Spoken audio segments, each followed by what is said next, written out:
बिस्मिल्लाहिर्रहमानिर्रहीम। जी बच्चों, नेक्स्ट हमारा सब्जेक्ट है उर्दू। तो उसका उर्दू का हमने ये वाला शेर जो है, ठीक है, इसमें पेज नंबर 6 पे जो है क्वेश्चन नंबर दाल का पहले शेर की तशरीह हमने कर ली थी। ठीक है, ये किसी को ना दी जिसने सबकत किसी पर पढ़े हम दरूद सलाम उस नबी सल्लल्लाहु अलैहि वसल्लम पर। यानी कि ये हमने आज इसकी तशरीह करनी है। इसकी तशरीह बनेगी, हम उस नबी सल्लल्लाहु अलैहि वसल्लम पर दरूद पढ़ते हैं जिन्होंने कभी किसी इंसान को दूसरे इंसान पर बरतरी ना दी।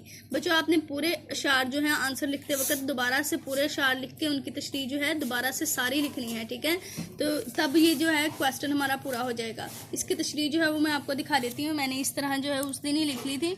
तो ये जो है ये वाली यहाँ से आपने जो है आज के लिए वैसे याद तो ये इतनी करनी है, लेकिन लिखने में आपने यहाँ से लेकर यहाँ तक पूरा इसको लिखना है। ठीक है, हम उस नबी सल्लल्लाहु अलैहि वसल्लम पर दरूद पढ़ते हैं जिन्होंने कभी किसी इंसान को दूसरे इंसान पर बरतरी ना दी। पहले सारे इशार इकट्ठे लिख लेने और फिर उनकी इकट्ठी तशरीह कर देना। ठीक है, तो इसको जो है हाईलाइट भी कर लें।